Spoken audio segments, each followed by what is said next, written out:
الرحمن الرحیم قاری صاحب زموږ سرناست دی. تاسو نوم څه دی؟ زما نوم محمد اصغر. محمد اصغر. او تاسو څونه درجه علم کړی دی؟ ما الحمدلله 12 درجه. 12 درجه. ها د ورسره ما 2 کلمه مدینه کې سبق. ها 2 کال مدینه منوره کې ماشاءالله. بسم الله الرحمن الرحیم. قال سبحانه وتعالى واقيموا الصلاه واتوا الزكاه واركعوا مع الراكعين. الله تعالی فرمایي تاسو مستقیم کوي او زکات ورکوي او رکوع کوي سره د رکوع کوونکو نه. دا ډېر اهم سوال دی او غټ سوال دی. نو سید چې کوم دی نو ځان ته سید وایي، ځان وایي په دې باندې زکات نه کېږي د اسلام مطابق. ولې؟ ځکه زکات د مال خیره دی. نبی علیه الصلوة والسلام مدینه منوره کې صحابه کرام دو فرمایل چې ای زما صحابو د بدن نه خیرې وباسئ، څوک خبره نشه. بیا نبی رسول الله فرمایي چې یاره د ځان نه خیرې وباسئ. صحابه یا رسول الله موږ خو د ورځې کار وکړو، ماښام لامبو او زمونږ په بدن باندې ذخیرې خاص نشته. ابن عمر رضی الله تعالی عنه هغه پرې خبره باندې ورسېد چې دا د شوال میاشت او دا د زکاتونو میاشت مراد د نبی علیه الصلوة والسلام په دې ټیم کې هغه د زکات دی.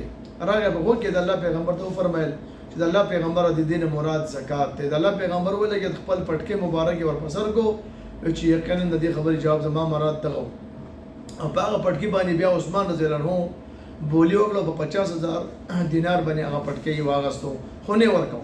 بهرحال سیدان چې څومره دي نو دا په جماعت باندې زکات نه کیږي او په سیدان باندې زکات نه کیږي. باقاعده عمر رضی الله تعالی عنہ په مدینه منوره کې هغه دا خمس مقرر کړو د پاره د دې چې کوم سیدان دي او دې نسب ته حسین رضی الله تعالی عنہ ته د نبی علیه الصلوة والسلام اولاد ته نو په دې باندې زکات نه کیږي. که سید زکات ورکړي او که دغه رنګ بل سره سید زکات ورکړي. عام تاجر ولګي مالدار سره سید زکات ورکړي نو دې باندې زکات نه کیږي، بلکې البته هغه لپاره ډالې ورکول شي، اخلاص کول شي. په جمعات لپاره بچانده کې سید لپاره په خپل میز کې تاسو چانده کوي، ولیکن هغه مستحق زکات نه دي. ځکه دا چې قابل پرست امام نه قاری نه نو بیا به سید مخې ته کیږي. دې خبرې جوابدار دي چې دا غنیان دي او د عثمان غنی رضی الله عنه هم شان کې یو د مالدار حیثیت لري. یو لکه سړی چې مالدار دی په مالدار خو زکات نه کیږي، نو دې په سید باندې زکات نه کیږي. دا شو د سوال او دا شو جواب. بل د دې خمس متعلق خبره وا چې یاره په هغه وخت کې باغوي لبه خمس نه به ولا دغه ورکوله حکومت نه جوابدار چې خمس دار چې د حکومت نه هغه ته انکم ټیکس په ملاويدو دا په مکه په مدینه کې وسم شته دا به تر قیامت پورې وي. او په هر ځای کې شته، په پاکستان کې شته، افغانستان کې شته، تاجکستان کې شته. دا خو نسب د خور شوی دی، زی په زی باندې تللی دي. نو هغه به دغه رنګ سوال بنه کوي او زکات پنالي هغه د پاره به غوځنه به روزګار کوي، مختلف روزګار به کې روزګار به حلال کوي چې شک پکې هم نه. او که دغه هم نه نو خلک ول خپل ملک کې چاندله غونډي او دا به ورکوي، لیکن زکات پنالي د زکات په پیسو به بم نس دا مثال. او بل زکات یو سړی راغستلی شي خپل خور لا یا رور لا ورکول شي او کو ورکي نو هغه په کومه طریقه ورکي. لکه اوس رور دی خور له حصہ نه دا ورکړي، پس مګه کې حصہ دا غي نه دا ورکړي او آیا دی وس رالی غیر زکات ورکي نو دی دغه طریقه باندې مجموع الفتاوا په جلد نمبر 23 باندې صفحه نمبر 5171 باندې لیکلي دي چې یو سړی دی الله تعالی قران کې فرمایي چې لید ذکر مثل الحج الانثيين یو ولک او دوخوین برابر دي چې هغه ته حق د مال میراث ملاو شوی او بیا د غریبي بیا ورکول شي. او کله پرس هغه ته حق ملاو شوی د پلان نه او میراث ملاو شوی نه نو هغه بیا زکات نشي اخیستل. که خور د کرور دي ولې چې حق ملاو شو هغه ته نو حق بیا کمی بیا ورکول شي، رول ورکول شي، خور ورکول شي. او کله پرس کده ته کې هغه د حق ملاو شوی نه دي او هغه زکات ورکړي د زکات نه کیږي. ها او سیدان الله په هیڅ شان زکات نشو ورکول. سیدان چې ځان د سید وایي هغه چې د قیامت پر ورځ د پیغمبر علیه الصلوة والسلام په یو سب کې ولاړی دا هغه قبیله ده او د دې سزا شته. د جهان قبیله ده، دا د سرور کونین قبیله ده.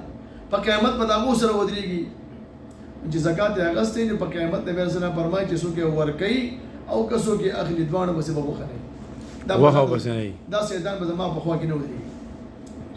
جی بس دا یو څو مختصر او بلکې اهم مسله وا بده باندې موږ تاسو خپل نمبر وای 0508805 دا زما د موبایل نمبر دی او چې څوک په دې باندې مطالعه نه لري مطالعه دی وکي په دې باندې مستقل کتابونه شته دلایل او شته دا په مسلم صحیح حدیثو کې دی دا د مسلم حدیث ته مستقل حدیث ته صحیح ها. مسلم حدیث ته پر روایت ابن عمر باندې دا حدیث راغلی ها بل دا چې په دې باب باندې علامه محمد الایکی دا کتاب نه دی الملائکی علی سید النبی صلی الله علیه وسلم دا کتاب دی او کتل شي د 14 جلد کې دا کتاب دی چې دا تقریبا سعودي عرب کې شته مکه او مدینه کې نور خاص ما په پاکستان کې دا کتاب لیدل نه لري دا غي وم جلد وګوري د نهو پورې ټول بیان او د سید دی او هغه د زکات باندې ممانعت راغلي دي دا شو دلیل او دا شو کتاب نوم څه دی تاسو یو ځل به وایي کتاب نوم څه دی 14 جلد دی الملائکی بنو کتاب الملائکی علی سید النبی صلی الله علیه وسلم او دا په کوم عربی ژبه کې دی عربی کې عربی کې ها بیرو چاپ اصلي صحیح شو ډېر مننه تاسو د وخت را کولو الګار جوړیږي هغه به موږ تاسو تاسو نه کوو او تاسو ډېر مننه بالکل او خبر به کوو چې د الله پر ورځ باندې قیامت باندې کوو ډېر مننه موږ تاسو عمل کوو آمین. کې واخر دعوانا السلام علیکم الو کڅوک بری باب باندې و چې سید زکات ورکول شي د داخلي په دې باب باندې مستقل کتابونه موږ وړاندې کو عبدالرزاق عبد الله العلوي دا یو کتاب دی الفتوى على سيدنا محمد صلی الله علیه وسلم دا د سیدانو په باب باندې خاص لیکل کړی دي او دا غي کتاب دی اتلس جلد کې او ځینې کتابونه دا په شل جلد کې دي دا لسم جلد والا تر 14 جلد پورې په دې باب باندې سیدان مستقل نسب بیان کړل دي او د نسب نه بعد بیا دا او په ځایله بیان کړی دي دا غي اوچت مقابله بیان کړل دي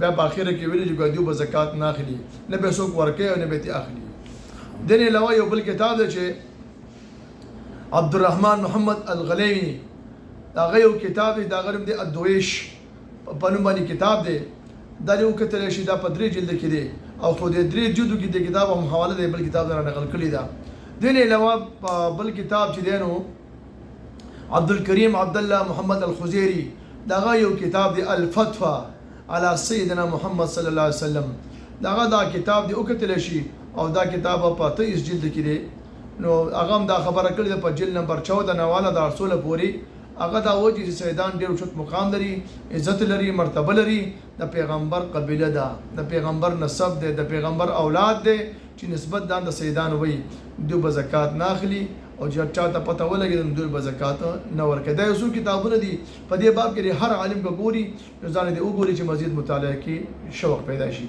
واخر دعوانا الحمدلله رب العالمین